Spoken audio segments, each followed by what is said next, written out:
तो चलिए शुरुआत करेंगे बड़ी खबर की। देहरादून में बीजेपी कोर कमेटी की बैठक जारी है। केंद्रीय मंत्री जेपी नड्डा इस बैठक में शामिल हैं। सीएम पुष्कर सिंह धामी भी इस बैठक में मौजूद हैं। हिमालयन यूनिवर्सिटी के 8वें दीक्षांत समारोह में भी शामिल हुए जेपी नड्डा।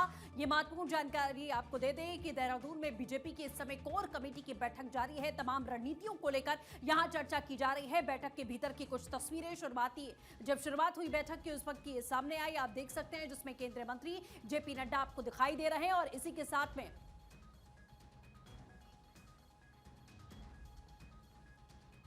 तो केंद्रीय मंत्री जेपी नड्डा इस बैठक में शामिल हुए हैं और सीएम पुष्कर सिंह धामी भी इस बैठक का हिस्सा हैं। तस्वीरें आप देख सकते हैं। हिमालयन यूनिवर्सिटी के 8वें दीक्षांत समारोह में भी शामिल हुए हैं जेपी नड्डा। जब स्वागत किया गया उस वक्त की भी तस्वीरें हैं और इस कोर कमेटी की बैठक में माना जा रहा है कि तमाम अहम मुद्दों को लेकर, तमाम नीतियों को लेकर यहां चर्चा की जा रही है और विचार विमर्श भी किया जाएगा। तो उस वक्त की बड़ी जानकारी आपको दे दें, उत्तराखंड दौरे पर हैं केंद्रीय मंत्री जेपी नड्डा। बेहद महत्वपूर्ण ये दौरा बताया जा रहा है, जहां देहरादून में बीजेपी कोर कमेटी की इस समय बैठक लगातार जारी है। बैठक के दौरान की तस्वीरें, तमाम प्रमुख एजेंडों को लेकर इस बैठक में बातचीत की जाएगी। केंद्रीय मंत्री जेपी नड्डा बैठक में शामिल हैं। सीएम पुष्कर सिंह धामी भी इस बैठक में मौजूद हैं। तस्वीरें आप देख सकते हैं और साथ ही हिमालयन यूनिवर्सिटी के 8वें दीक्षांत समारोह में भी शामिल हुए जेपी नड्डा। इस वक्त की महत्वपूर्ण जानकारी है, बीजेपी कोर कमेटी की बैठक जमीनी स्तर पर किस तरीके से तमाम नीतियों को पहुंचाया जा रहा है और तमाम मंत्री भी इस बैठक में आपको यहां दिखाई दे जाएंगे। सभी से यहां चर्चा की जाएगी तमाम अहम मुद्दों को लेकर कि आखिर किस तरीके से इस समय उत्तराखंड में सरकार का संचालन हो रहा है। कोर ग्रुप की यह बैठक बेहद महत्वपूर्ण है। तो देखिए, सीएम पुष्कर धामी भी इस बैठक में मौजूद हैं। केंद्रीय मंत्री जेपी नड्डा बैठक में शामिल हैं और सबसे खास बात यह है कि उत्तर प्रदेश के साथ उत्तराखंड में भी चुनाव होंगे अगले साल। तो ऐसे में चुनाव की तैयारियां इस वक्त अभी से शुरू हो चुकी हैं।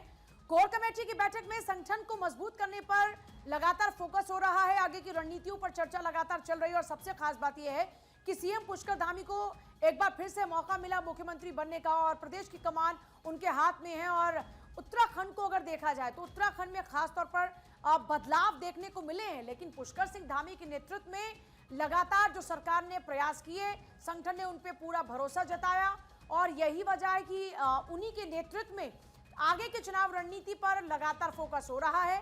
जेपी नड्डा संगठनात्मक जिम्मेदारियों में जुटे हुए नजर आ रहे हैं और ये बैठक की तस्वीरों को इस वक्त आप देख रहे हैं। बैठक प्रदेश कोर कमेटी की हिमालयन यूनिवर्सिटी में, यहां पर दीक्षांत समारोह में भी वो सम्मिलित हुए। जेपी नड्डा का यह उत्तराखंड दौरा है और लगातार अगर आप बीजेपी के तमाम दिग्गज नेताओं को देखें तो तमाम दिग्गज नेता अलग अलग राज्यों के दौरे कर रहे हैं, जो या तो वो राज्य हैं जिसमें इस साल चुनाव होने हैं या फिर कुछ राज्य ऐसे हैं जिनमें अगले साल चुनाव होने हैं। जिनमें अगले साल चुनाव होने हैं उनमें जेपी नड्डा लगातार प्रयासरत हैं, नितिन नवीन भी लगातार प्रयासरत हैं और दूसरी ओर आप देखें असम में खुद प्रधानमंत्री मोदी रहते हैं, फिर अमित शाह का भी आपने दौरा देखा, अलग अलग राज्यों के वो भी लगातार दौरे कर रहे हैं और अभी आप देख रहे हैं जेपी नड्डा को। जेपी नड्डा इस वक्त उत्तराखंड में मौजूद।